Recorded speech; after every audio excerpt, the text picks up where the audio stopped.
Hello, welcome back to a brand new reading vlog. For those of you who are new, hello, my name is Jess, and this is going to be a rather chaotic reading vlog. This is actually editing Jess, who is here to save the day because old Jess forgot to film an intro for this video. So yeah, this vlog is going to be all over the place, but in a great way, because I feel so accomplished in the fact that I read so many books. There were some wins, there were some losses. I have my heart sunk into one of these books that literally ripped it into a million pieces and kind of mended it.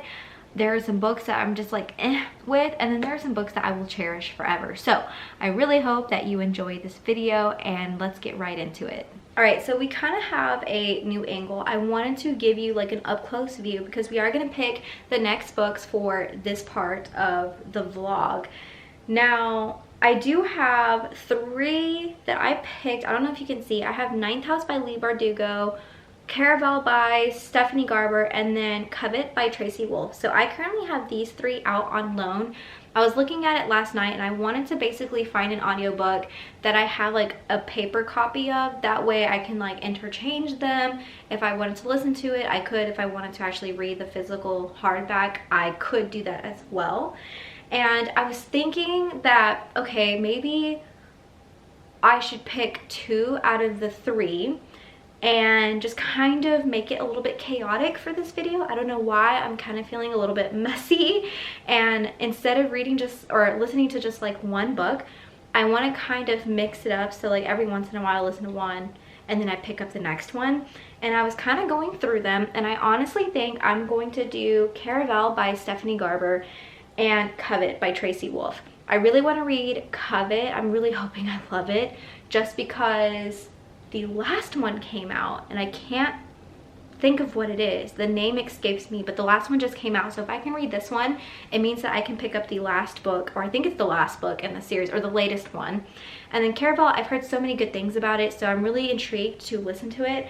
The reason why I didn't pick Ninth House just at this moment, I don't know. I keep hearing really like happy remarks about it, and a lot of people hate it. And so I don't know, I'm just kind of nervous.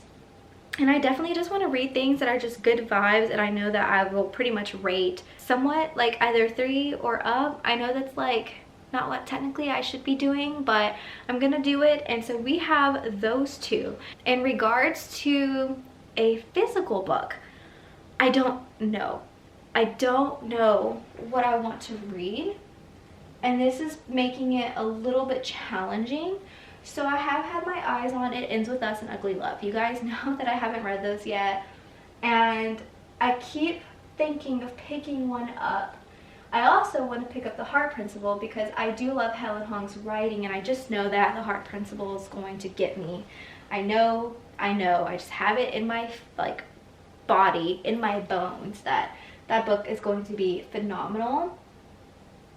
But my issue right now is that I'm not really in a full contemporary romance mood. In fact, I'm more of a main fantasy / romance mood, if that makes sense. And I keep looking at all of my fantasy books, and it's like I could do A Court of Mist and Fury because I know that that one's very spicy. Everyone has been talking about it, but it's just such a gigantic book, and I'm hoping I could get something a little shorter than that. I don't know. I wish you guys, I wish this was live so that you can actually help me figure this out, because it is quite an ordeal and I don't know what I'm going to do. My fantasy also starts over here too. I mean, I could read The Missing of Claire de Lune, which is the second in the Mere Visitor series. You guys know that I just finished A Winter's Promise, but those are new. And I was really hoping to read things that I've already had. And nothing over here screams fantasy romance. Maybe The Cruel Prince by Holly Black. I feel like there's romance in here. I can't quite remember if that's the case, but that could be a contender of something that I'm like kind of in the mood for. God, I really don't know. I think I'm gonna have to get back to you on this. All right, I got our 2 physical books that we're going to read in this video, and I think you're going to be quite surprised. After like 15 minutes of me mindlessly just staring at my shelves, I finally decided to, I think, do some interesting things for this. So you guys know we're listening to fantasy romance books through the Libby app. Now I decided that we're going to continue with the romance, doing Ugly Love, or reading Ugly Love by Colleen Hoover. This is about Tate and Miles, who are friends with benefits only. They don't really consider themselves friends, and it seems like Tate is probably going to have some feelings grow rather quickly for Miles. However, Miles has never wanted a loving relationship, and he basically tells her never ask about the past and don't expect a future. So of course we have not really enemies, we kind of have just people doing things together physically, and then one of them ends up falling for the other. So that is our romance novel, and then we're going to do a novella, but it's a horror novella. We're doing Nothing But Black and Teeth by Cassandra Caw. Yes, Caw. I was gonna hold it off until October, which is quite a ways away for this, but I feel like we're needing to mix it up a bit genre-wise, because I feel like this is going to be a lot of romance and a lot of bigger books, and so size-wise and genre-wise, I think that this is just going to be quite perfect. I'm thinking, oh my gosh, I keep trying to like hold this straight and it's just coming out of my hand. I think we're going to start with Ugly Love first as the physical edition of what we're going to read. And then in regards to the audiobook, I do have to run some errands today for a future video, so I'm probably going to listen to Covet first. That is the longest audio out of both of them. I think it's 20 hours is what Libby said, so I'm going to start that one today.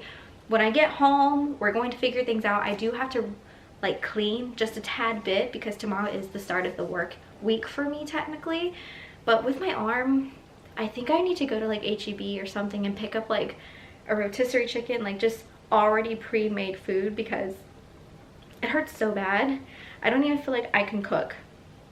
I don't really know what I did to my arm, you guys, or like my underarm, but man oh man, I hope it goes away by tomorrow, because that is going to be intense if it doesn't. But anyways, I just wanted to tell you guys what we are going to be reading for the rest of this vlog. I really don't know when this vlog is going to end, but it'll be the next couple of days, I think. So hopefully we can get through majority of the books. But I'm excited. I hope you're excited for the amount of chaotic reading that we're going to do. I think this is like one of the first vlogs where I'm going to read more books in one go, or try to, instead of it just being one book and we just focus on that one book for the entirety of the vlog.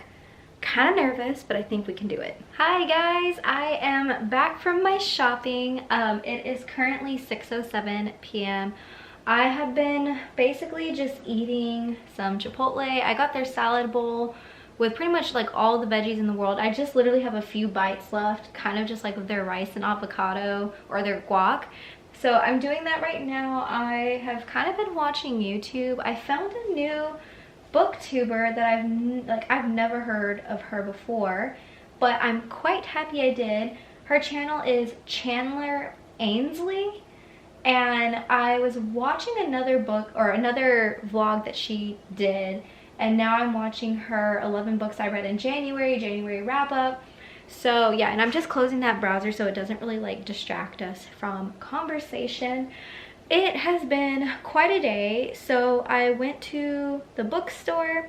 I did pick up books, but like I said, I'm gonna kind of do like a birthday haul, I think, for you guys, and I'm gonna showcase the books there. But I do have a book that I want to show you. Well, it's not really a book, it's a cookbook. The cookbook that I purchased is called Plant Over Process by Andrea Hahnemann. Before seeing this, I didn't know anything about Andrea. I didn't know anything about this cookbook. It just really grasped my attention and caught my eye, and I ended up spending 20 or 30 minutes on the floor at Barnes & Noble, just kind of like skimming over her cookbook, but also looking at her Instagram. And she lives in Hawaii, just basically has an overall plant-based lifestyle. She kind of reminds me of Ellen Fisher, if you have heard of her. I've watched Ellen Fisher for several years now on YouTube. I feel like maybe when Elvis was a baby, which is one of her sons. I've literally been there for the longest time, and she kind of gave me the same vibe or like type of personality that I would just gravitate towards. Now, I'm not like 100% vegan, I'm not vegetarian. However, I don't really like the texture of some type of meat, and I rarely crave it. And so most of the things that I purchase are fruits and veggies, or like tofu based or soy, something to give me that like feeling that I'm eating meat, but I'm really not. And I was looking through her book, and she just has a lot of cute but simple recipes. She has an acai bowl that looks quite phenomenal, and there was a soup. I don't know if I'm gonna find it if I just flip through. There was a soup that, although I don't know, maybe I'm like 1 out of a million that would actually like this soup, but here it is. It's called Save Your Dollar Soup, and it just looks very simple. It kind of looks like chicken noodle soup, but it isn't. It's only a few ingredients. It has carrots, cabbage, onion, and is that it? Oh, and potatoes, and then like olive oil and some other spices. And it just looks so comforting, just like a type of comfort food that I think I would gravitate towards. So I'm really curious as to how that's gonna taste. And she also has some other types of stuff, such as like Caesar salads with chickpea croutons and roasted potatoes. I'm just really intrigued with a lot of these types of recipes. I'm not like a cook, I'm not a chef by any means, but I want to try experimenting more in the kitchen with just simple meals. I'm not going to be like a gourmet chef or anything. I want to eat things that I'm actually going to enjoy and want to consume day in and day out. And I feel like this is just a really nice book to have on hand when I'm running out of ideas or inspiration, and I just need that extra kick, that extra boost. Honestly, a lot of her pictures kind of look Pinterest worthy, which I also gravitated towards, which I know like a lot of cookbooks have this quality of picture, but I don't know, I just gravitated towards it. So this is something that I wasn't expecting on getting, but I'm quite excited to now own, and hopefully sometime soon I will be able to make a recipe out of this book. I do have a reading update for you guys. So I have been reading Covet by Tracy Wolff, 7% in, which is an hour and 33 minutes. I have 20 hours and 5 minutes left. This is a chunk of a book. I'm not going to go into too many details because this is the 3rd book in the Crave series. So if you're wanting to read Crave, I promise you I will not jeopardize anything. I'm just going to kind of tell you my thoughts and feelings overall. So technically, I would say we're still in the very beginnings of this book. Grace is kind of recapping her thoughts and feelings from the end of the 2nd book. If you've read it, it was very traumatizing for her. And I would say there's a rebirth of sorts. And so she's really struggling on making connections with obviously her friends, her cousin Macy. Her relationships are just on the rocks right now. And then she's just trying to find herself. You know, she didn't really, I would say, get a chance to do so in book 2. And so now she's just struggling with all of that. And to top it off, she is so behind on schoolwork and she wants to graduate. She's a senior at the academy. So there's just a lot that she's juggling on her plate. A lot of emotions, a lot of just PTSD, trauma that I'm sure is never going to end for her, unfortunately, especially in this book. And then we kind of have other players potentially coming on the scene that she's already talked about, but we don't really know too much just yet. Overall, I think the beginnings of this book are much more intriguing than Crush, the 2nd book. It's really captivating my attention. Even on an audiobook, I was kind of nervous just because of how it would come across. I thought that it would be kind of difficult to keep up, but it's really not. It's actually fairly easy. And I'm so far really liking it. I'm really intrigued as to how or where this book is going to go, especially with her relationships. And I feel like this is going to be the book where she's going to grow up a lot. She's already, I mean, I don't want to say that she hasn't grown up since Crave. And I'm not talking about just like aging. I'm just talking about her maturity and intelligence and how she just can keep it all together. I think that this is going to be one of those books that will stretch her out in regards to her personality to see how much she can take. I think this is going to be more of a complex book just by reading the very beginnings. And I feel like there's going to be a lot of action in this one particular book, and we're going to get a new wave of characters, which I'm really excited. I can already tell that we're going to get quite a few, and I'm just excited. I'm really excited. I think we're off to a great start. Now, at this point, I haven't read anything else, but I did say I was going to, if I can get it, I was going to read Ugly Love. I already have a bookmark. I haven't read it, you guys. I just put a bookmark in here so that I could remember to use a bookmark for once. I did use a bookmark on my last book, but I feel like it's been decades since the last time. I'm going to start Ugly Love. I hope someone has a reading sprint. Those have been so helpful for me, you guys. I just love them so much. It keeps me really focused, and I feel like I'm in a community of readers that are actively reading at that point in time and can either struggle or enjoy a book with me, and I just really love it. But if not, no problems. I'm just going to read this book and start it. I'm really excited to finally read a Colleen Hoover book. It has been some time. As you guys know, if you have been on my channel, it's kind of been an uphill struggle, an uphill battle, so to speak, with getting my hands on a Colleen Hoover book. It just never seems to occur, but I'm glad it's happening now.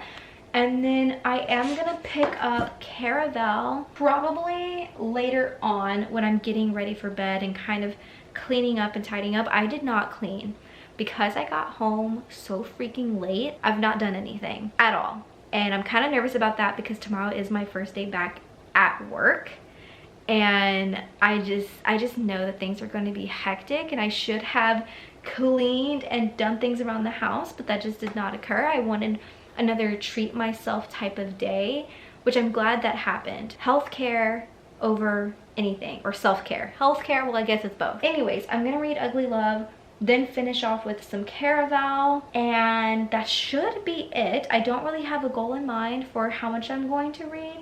I just know that I am going to read. So with all of that being said, I'm going to finish my Chipotle, probably watch some more of Chandler's channel just to get to know her a little bit, and then I'm gonna start Ugly Love. I think I am done for today with Covet, and we'll get back to it tomorrow. From her mother for a while. I want to say maybe her mother was in prison for a bit, and her parents are divorced. She was I didn't like the writing of this book. It felt so, I just didn't connect with that at all. I think to do.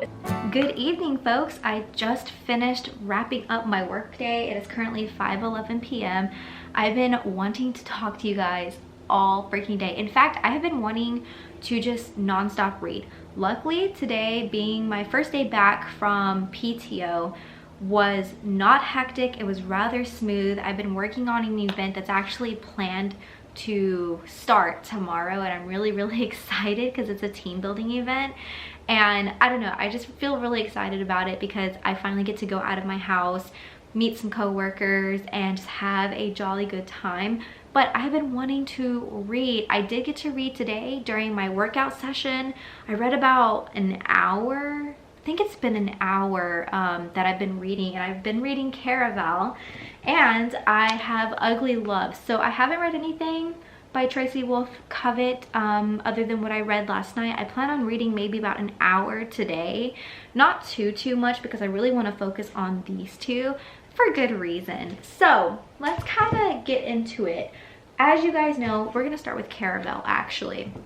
I've been listening to the audiobook on Libby. I am 33% done. I'm on chapter 14, which means I have listened to 3 hours and 25 minutes of the audio. I have 6 hours and 53 minutes left. That should tell you quite a lot. The fact that I feel like I'm almost done with this book. I'm 1/3 done. 1/3 of the way. This book honestly has captivated me. It's captured my attention. I do feel like I'm in a very magical and colorful world, and I didn't know too much going into this. And so if you're like me, you've never heard of this book, or maybe you've heard of the name but you don't really know what the book is about, I'm going to give you kind of like a little introductory. So in Caraval, we have Tella, Scarlett, who they're sisters. They live on this island that has been very difficult for them to leave because their father is the general of this island, and he's very mean, like very mean, kind of terrorizing to both of them. And yeah, I would not want to be near him.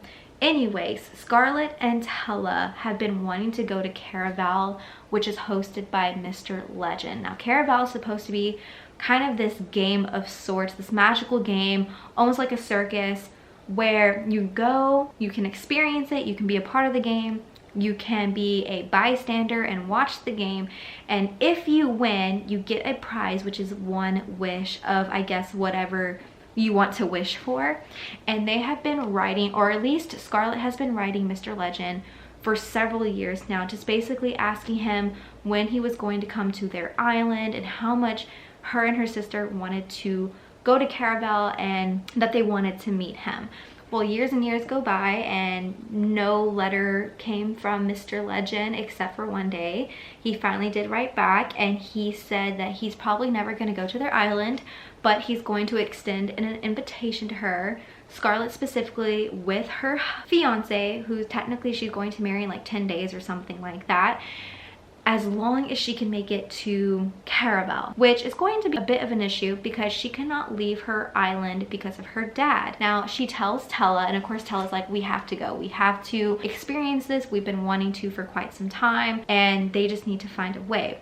But Tella has been secretly seeing a sailor named Julian, who we do meet. He's literally like a pirate sailor who we can't really trust. He's very snooty, has a lot of confidence, kind of looks cute, you know, in that piratey way. And they get caught. They get caught by their father, the general. He basically backhands Tella, and we just get to see how evil he is as a person. And he doesn't know anything about Caraval and the fact that they want to go. And after that, Tella's like, look, I don't know about you, but I want to escape, father. I want to escape this island. I'm gonna go to Caraval because Julian can take us there. And Julian's like, yeah, I can offer this to you for free, because he got to see the general's wrath of his daughters. And he's like, yeah, I'm gonna take y'all. Scarlett is more taken aback by it and a little bit more weary about going because she knows how her father can be. She does not want to get punished because she knows it's probably going to be a life or death situation. However, she's been wanting to go for so long, and the fact that she got an invitation means absolutely everything to her. And so of course they end up going. However, Tella goes way before Scarlett is actually going with Julian. And when they get to the island, Tella is nowhere to be found. Scarlett is panicking because basically they only have 24 hours in her head until they can get back to the island so that her father does not expect anything. But it seems like this is going to be unlikely because Tella has disappeared ultimately. We don't really know anything about her disappearance or what happened with that situation. And we enter Caraval with Julian, and Julian has supposedly been at Caraval and he has participated in the event, and he tells Scarlett that he's going to help her with any means necessary on making her win and letting her find her sister.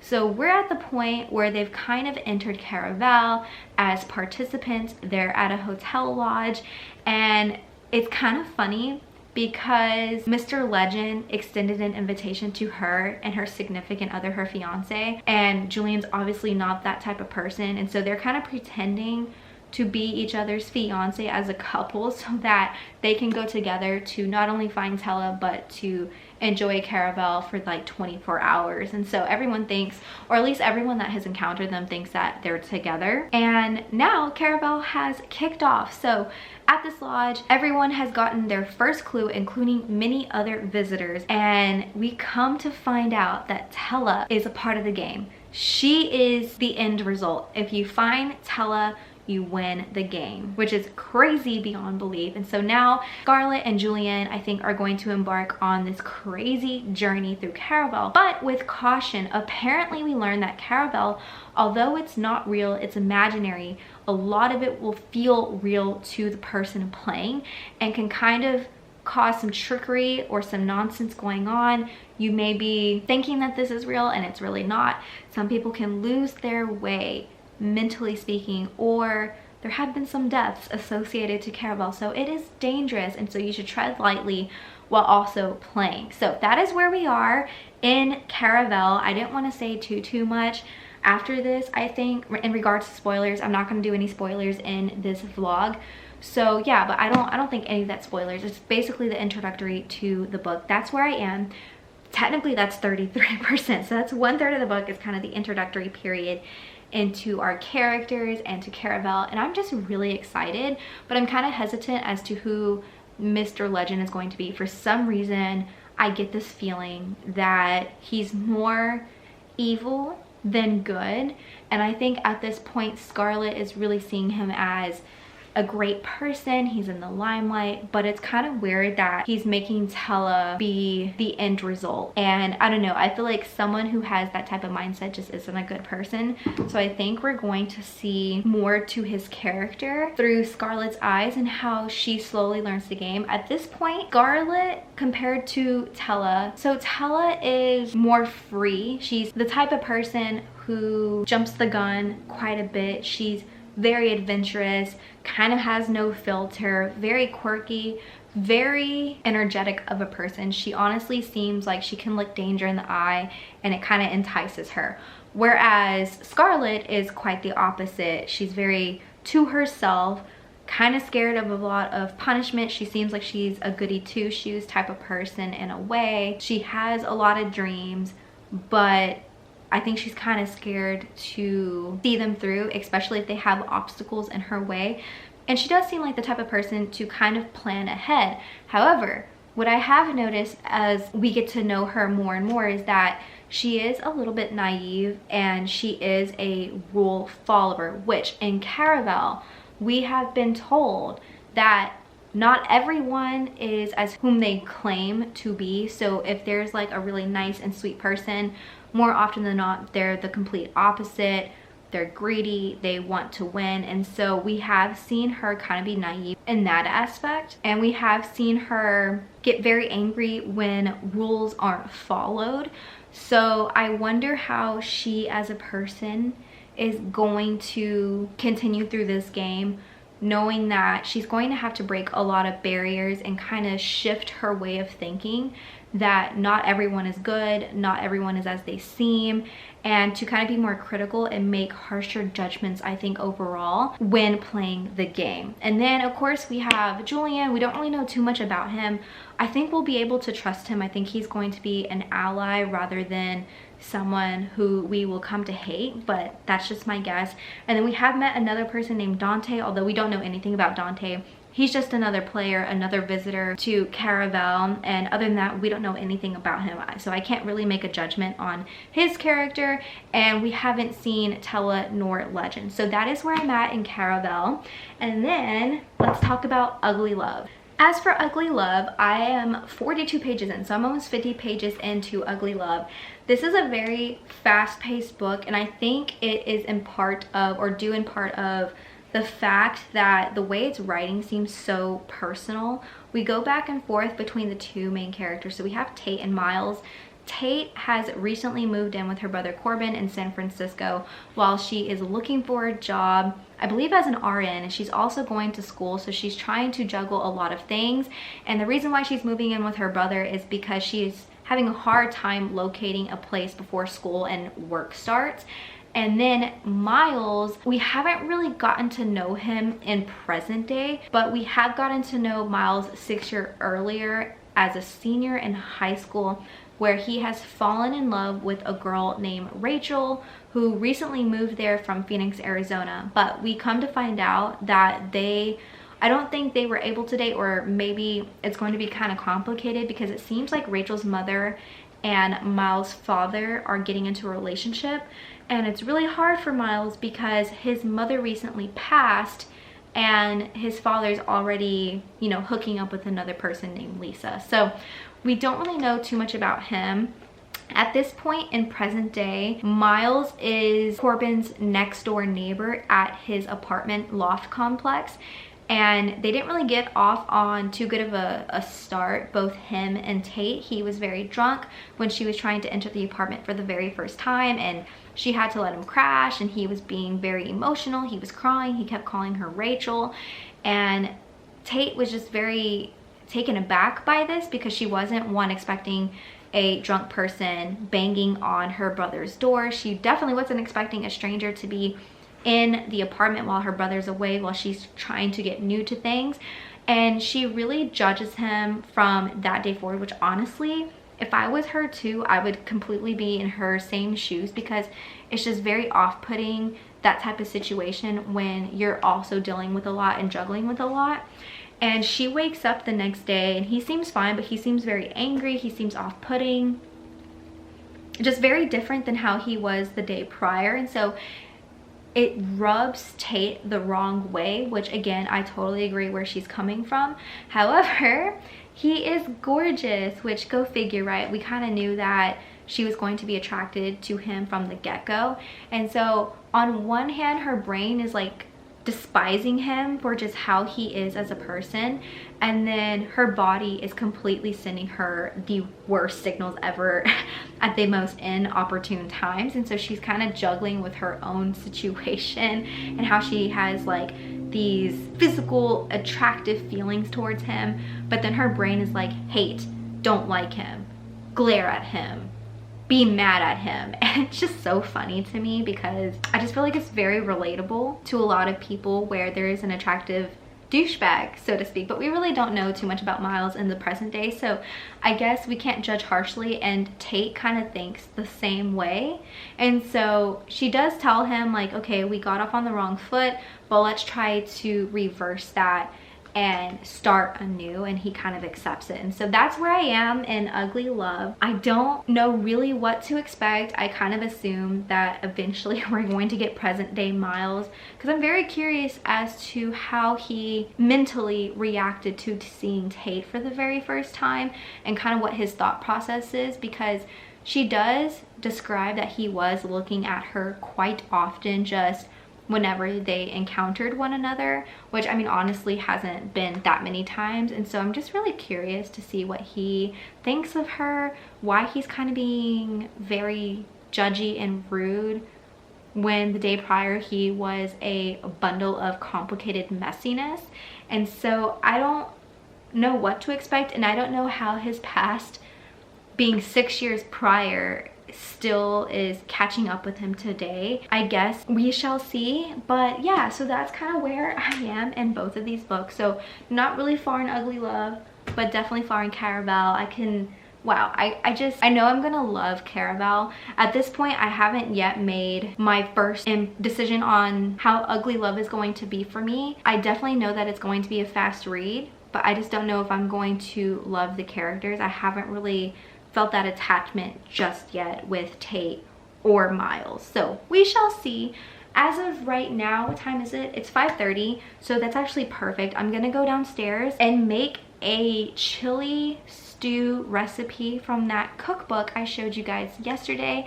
I have all of the ingredients, which I'm quite shocked by because I have not gone grocery shopping, and so the fact that I have everything on hand will just make everything so much easier. It's actually a vegan, well, I think you would guys know this because it is all plant-based, but it's a vegan chili, which I've actually never had before, so I'm really curious to see if I'm going to like it or not. And then I need to make Alex's dinner separately. He doesn't eat chili, so I'm probably gonna make him his Dominican milanesa, which the meat should be thawed by now for him. But that's what I'm going to do right now. I am going to listen or continue listening to Caraval the audio while I'm doing things, so I can continue the story and get even more excited with all the magicalness that we are going to encounter. But yeah, just wanted to give you the update for now, and I will see you after dinner.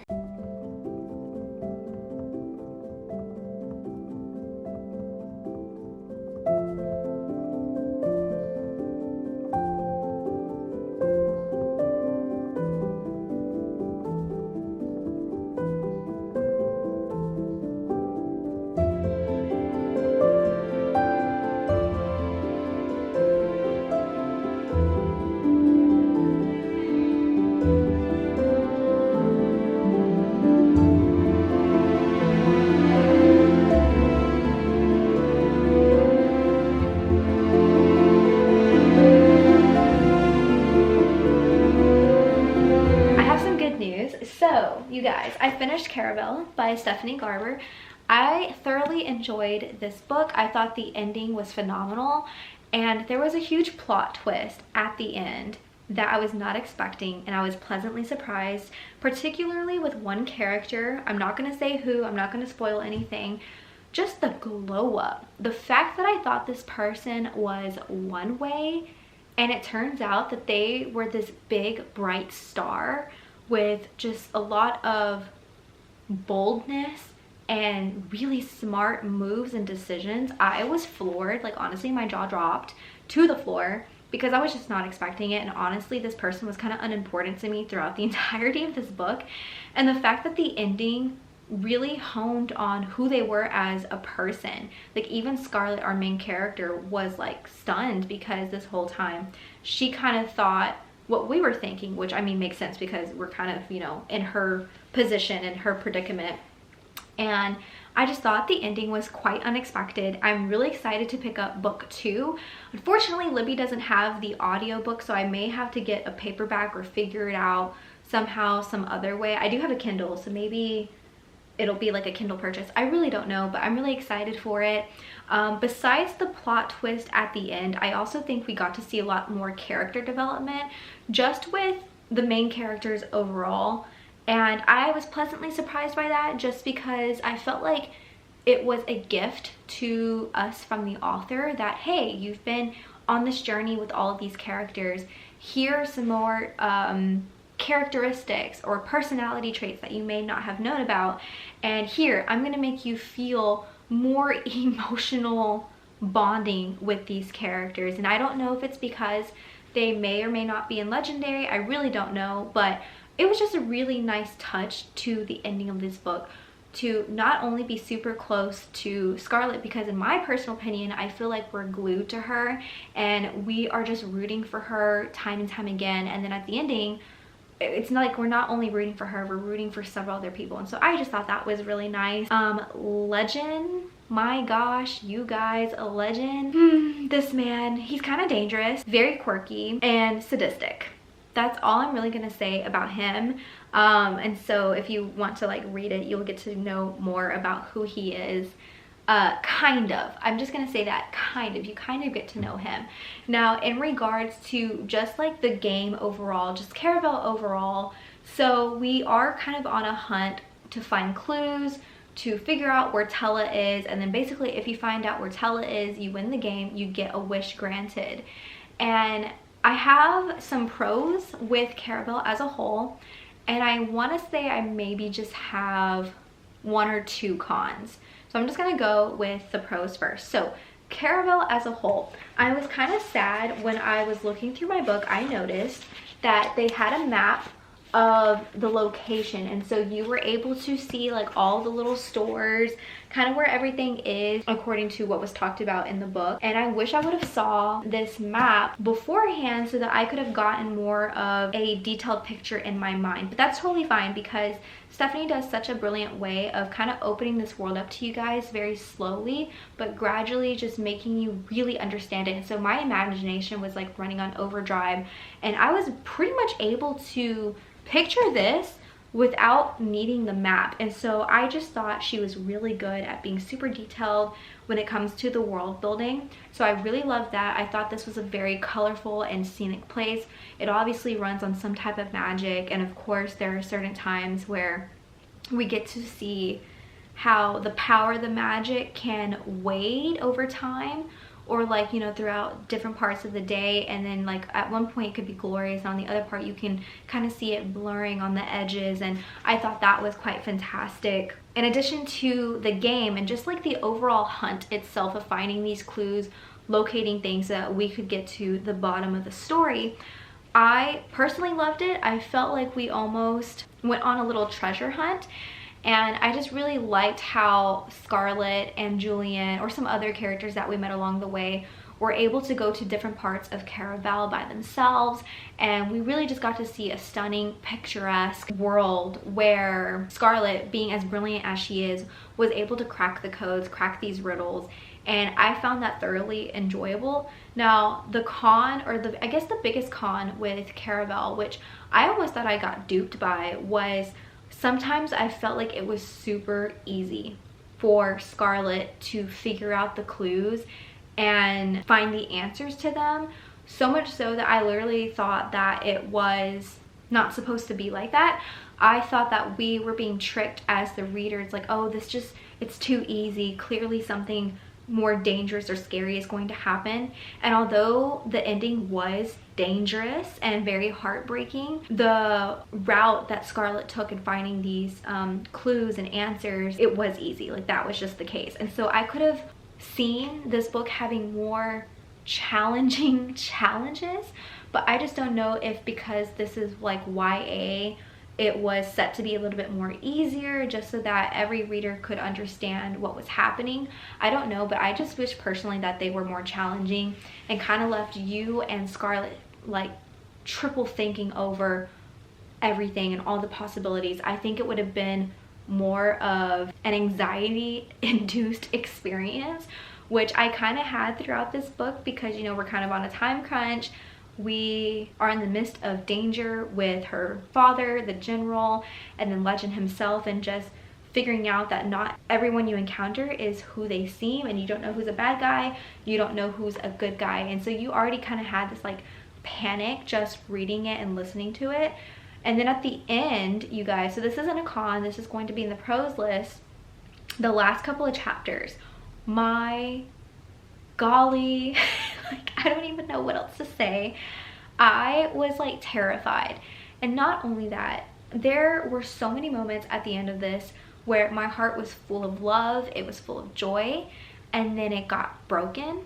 People smashed it, people bent my heart, people tried to separate it successfully. And then towards the end, my heart kind of got mended just a little bit because, you know, there's obviously a second book out there in the world. And of course we can't have everything tied in a neat little bow. And so yeah, my heart right now is on the mend, and for good reason. I mean, the ending was so action-packed. I mean, throughout the entire book, there's so many action scenes. You feel like you're right there with her just trying to figure out these clues, and you're literally feeling all the emotions that she's feeling. But at the end, there is a point where I feel like, me personally, all of the characters that were kind of in the background, I would say, even Julian, like, I felt like was comedic relief throughout this book because this book was very cold and gloomy. He was like a breath of sunshine, or a breath of fresh air. He was sunshine. Even with him kind of being there, we still didn't get a lot of personality traits, not really any characteristics that would kind of set him apart.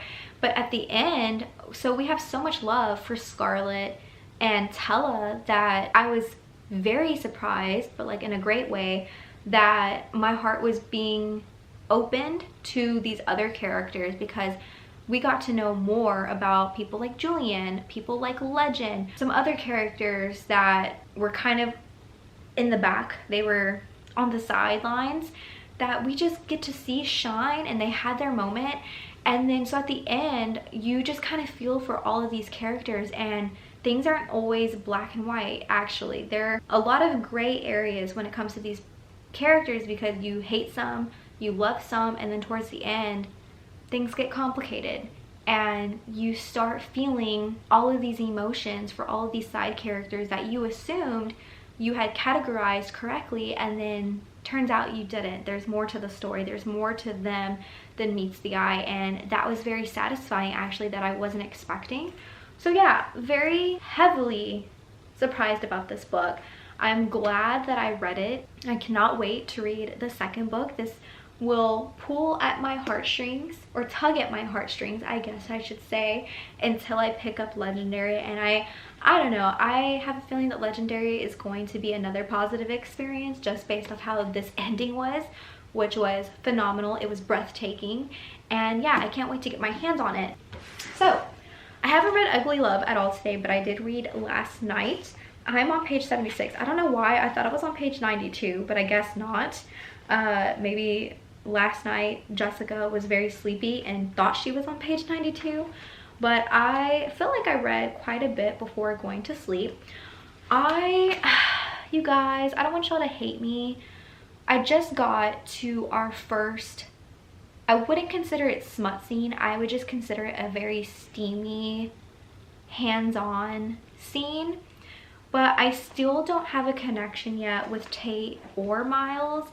And I'm really hoping that it's going to change, or like my feelings towards these characters are going to change as I get further and further into the book. At this point, we haven't had present day Miles speak yet. It's still the past Miles, and he's a very different person than the Miles that we see today. The Miles before, he's very lovey-dovey, he's very open, he seems optimistic, he seems fun and energetic and extroverted.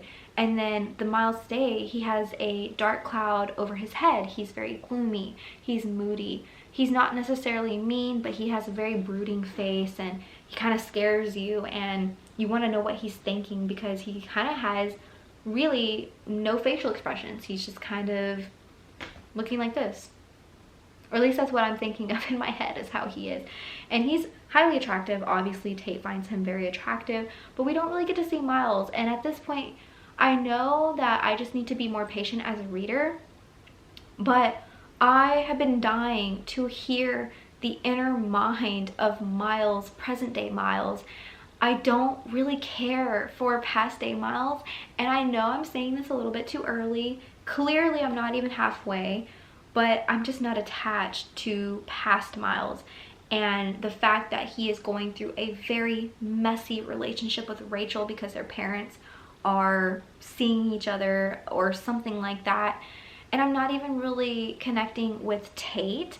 I mean, we get to know Tate present day. And, you know, obviously she can stand up for herself. She's stubborn. She's clearly smart. She's a registered nurse. She's trying to be a CRNA to administer anesthesia. And so I totally get her. You know, she has discipline. She's grounded, and she's, you know, having physical attraction. But it's like, I don't know, guys. I'm really hoping that I can connect to these two characters, because if I don't, then these steamy scenes really won't mean anything to me. And I want to say that at least up until now, so literally I just finished a steamy scene, which we'll kind of talk about in a little bit. It's been very boring. I think that the book is kind of reading fast-paced, but just because it's reading fast-paced doesn't mean that a lot is going on. I just feel like it's very simple reading. And I have noticed that, obviously, I mean, you can kind of tell I finished Caravel. I was gravitating towards Caravel more so than this, and I thought it was going to kind of be the opposite. So yeah, I'm just really hoping that this book picks up in terms of learning more about Tate and hopefully present day Miles. Maybe I won't get that until like close to the very ending, and things will kind of neatly tie into one another and kind of make like a full circle. I really don't know. And then at this point, our first steamy scene, so we're at Thanksgiving, and Miles went home with Tate and her brother Corbin because he's not spending Thanksgiving with his family. And he cuts himself, and of course she's a nurse, so she's trying to stitch him up with a first aid kit needle and thread, and it's painful for him, but there's clearly more pain, more emotional pain that he has going on for him. And they're in the bathroom, close proximity, which I do love.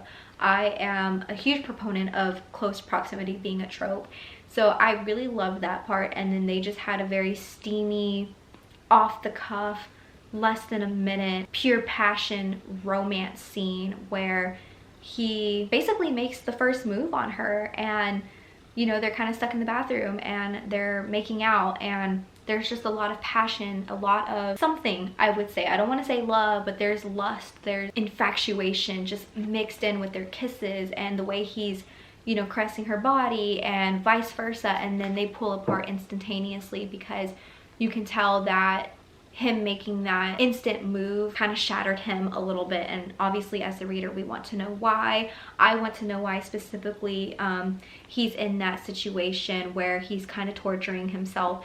And obviously Tate wants to know the same thing, like, gee, what gives? Like, we had this moment, clearly we were in the bathroom, we had privacy, so what's the deal? Like, do you not like me? Like, what's going on? So that's where I am in the book. Currently my plans are, I'm probably going to eat some dinner.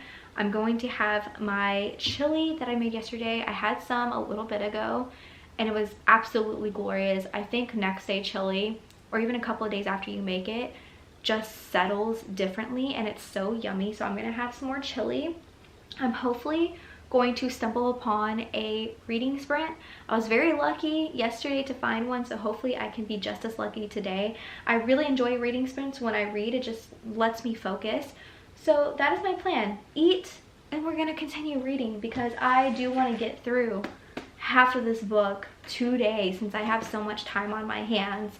And yeah, I don't think I'm going to read Covet tonight just because I do want to read Ugly Love. It just depends on how things go, because hopefully my hope is that I'm gonna get really attached to Ugly Love and want to finish it in just one sitting, and then yeah, end up reading this without even thinking about reading the others. But we shall see. I know that this is long-winded, so I'm going to end it here and we're going to get food. Also, I am probably going to change because I have jeans on, and who wants to wear jeans outside of the work day? So I am probably gonna go get comfy as well.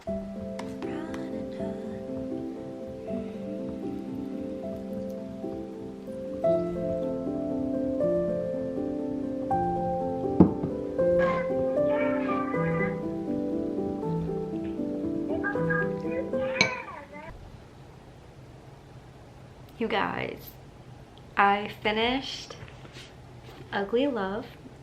I take back everything I said about the feelings that I'm getting from like Tate, and Miles is just one of the best characters I think that has ever been written, especially in romance. I just, man, it really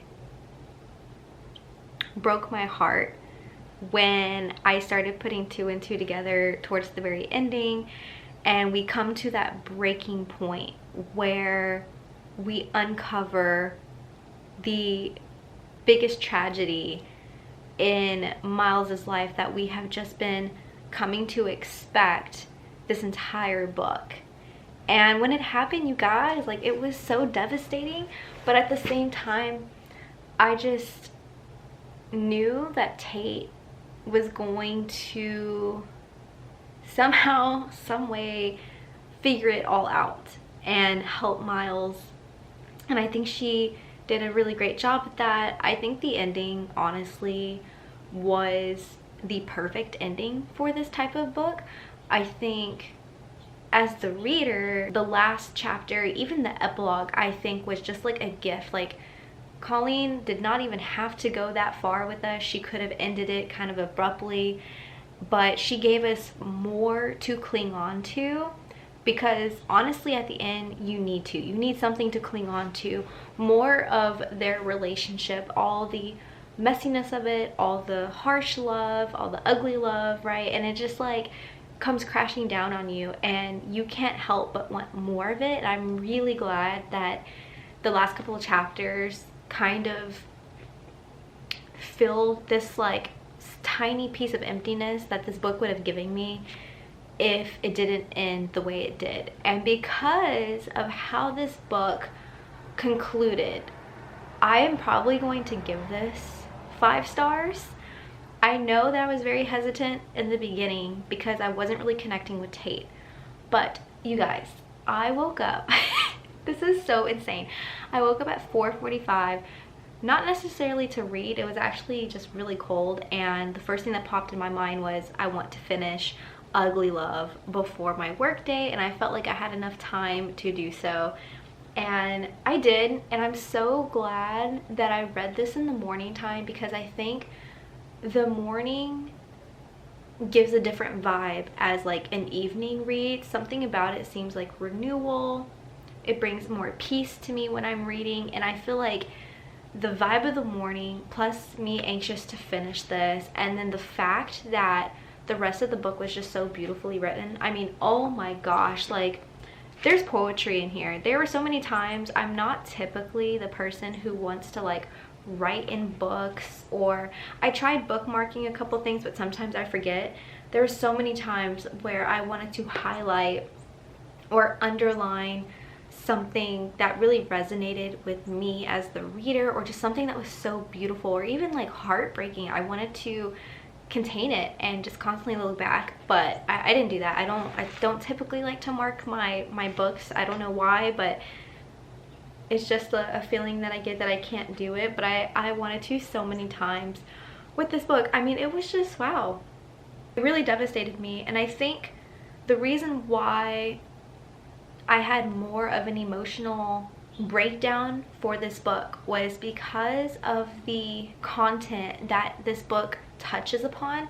I've never read a book that has a lot of raw and real moments where life isn't always peaches and cream. There can be some devastating blows, especially with people you hold dearly to you and the future that awaits you.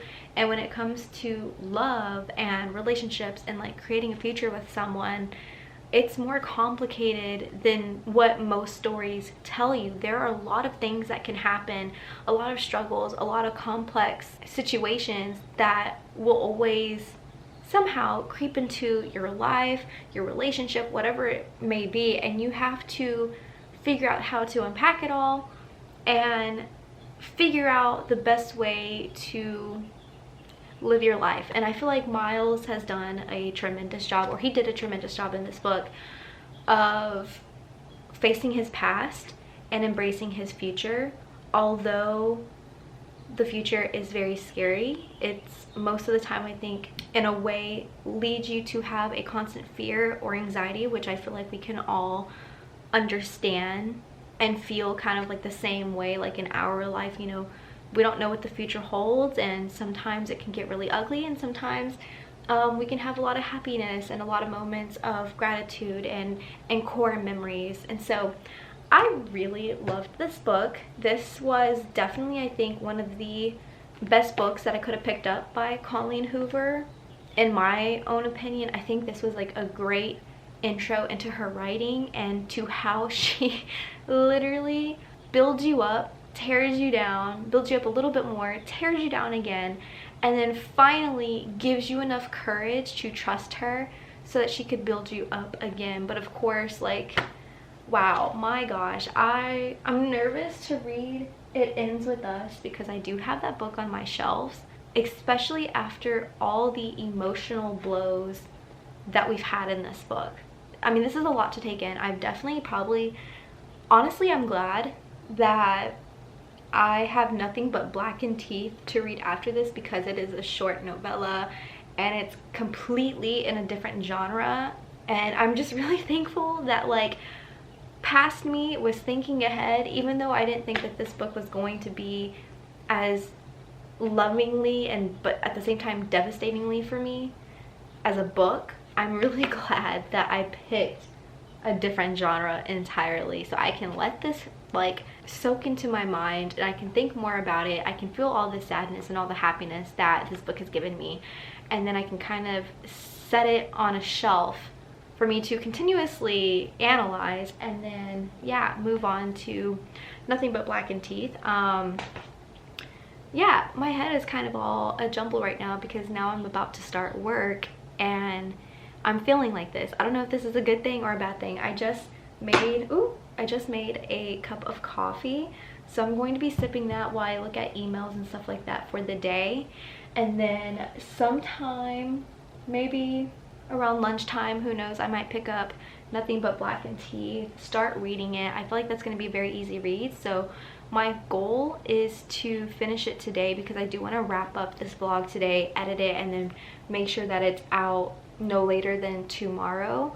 I definitely want to try and start editing it today, but we shall see when this video uploads, probably tomorrow or something like that. But yeah, I just wanted to update you guys before I started my day so that all of the feelings that I'm currently feeling from this book are still like at the surface and they're still raw, and you can just tell that like this book is just so devastating, but like in the best way possible.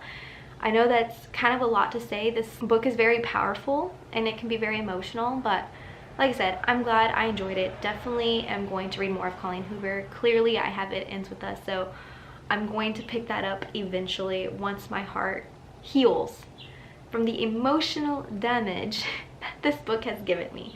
Anyways guys, I will see you later.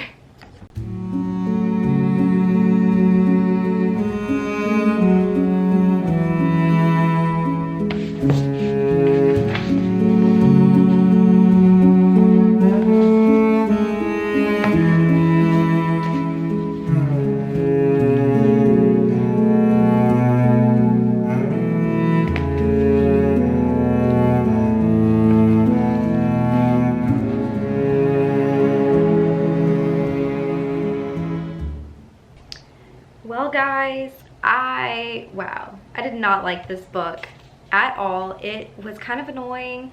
It definitely had a lot of scary moments. I would definitely say that this caused like a lot of anxiety for me, but the characters were very annoying. Even though that they were supposed to be friends, they did not like each other. Like, they always had faults, and I guess that made sense for this book because, you know, they're like tearing at one another instead of working together. We did get to see the Nothing But Blackened Teeth girl, the bride, for just like brief glimpses, and there was a lot of other like spirits that were in this house.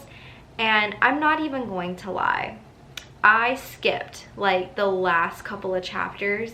I made it to almost like page almost like 90, I think, and there's like 120 something. I couldn't do it. It just got really boring. Just this book wasn't for me. I did read the epilogue. Like, I basically skimmed, so I didn't technically, I guess you would say, skip the chapters. I just like looked for a bunch of the dialogue. This book has a lot of descriptions, and I'm not really interested in them. Like, they were just kind of boring. They were bland. Sometimes they didn't make sense to me, and I don't know if it's because this is like one of my first real like horror novels, and so there's like a lot of descriptions that may or may not make sense. I don't know if it's because this is my first like go at this type of thing, or if it was just confusing. I wonder, like, if y'all have read this, like, did this book kind of, I don't want to say confuse you, because I understood based off of the dialogue, but when it came to the descriptions, like, what were y'all's thoughts? What were y'all's feelings? So I basically just like skimmed for the dialogue, understood what had happened, and yeah, I don't know, this book just wasn't for me. I mean, yeah, I'm probably gonna rate this like a 1. I feel so weird saying that because I heard so many good things about this. But what's funny is that when I was in the reading sprint, the Broken Spines reading sprint, I had mentioned that I was reading this, and they kind of, one of them mentioned that this was a very iffy book. Like, he had heard like great things, but also really bad things. So I guess I fall into the category where this book just wasn't for me. However, I'm glad I picked it up. I'm glad, you know, I made room for this during this vlog. Even though I technically didn't read it thoroughly, I feel like I read enough of it to give you kind of like my opinion and not feel like I didn't read enough of it. I feel like I read majority of it and then skimmed for the rest. So that was Nothing But Blackened Teeth. I am so tired. It is 10:21. I'm probably gonna go to bed, and hopefully I can pass out very quickly. I feel like I've been up, well, I've been up since like 4 something, so I have been up for so long. But I feel like although my afternoon was kind of taken away from me, my evening, I'm glad I read this. I'm glad Ugly Love was finished this morning.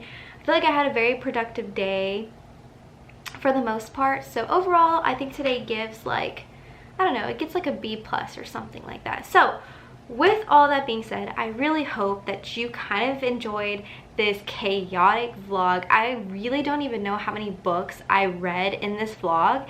I feel like it was a lot. I feel like we didn't really cover like a large span of days, which is surprising. So I need to figure out, I guess once I'm editing and doing my thumbnails and stuff, I'll figure out how many books I actually read. But I think I'm gonna be in shock when I see the number and how many days it actually took me to read. And I think it's all doing thanks to audio listening. I mean, wow, I love Libby. So I'm hoping that maybe this weekend I can put some holds on a couple of books that maybe I have on my shelves. I need to do some more research, and I'm going to start a brand new vlog, and so I'm just really excited. I also have a birthday haul coming for you guys that might drop next week. I need to kind of think of when I would want my birthday haul to drop. It might be next week, and then I can just do a vlog the next week. I really don't know. Yeah, if you have any idea, like if you want the haul first or if you want another vlog, let me know. But I'll kind of figure it out if not during this weekend. But anyways, I hope you enjoyed this vlog. I hope you found a book that you were interested in reading. I feel like I read a lot. I'm thoroughly satisfied, to be honest, with all the books that I read and all the memories that I have made reading these. And with that, I will see you in my next video. Bye guys.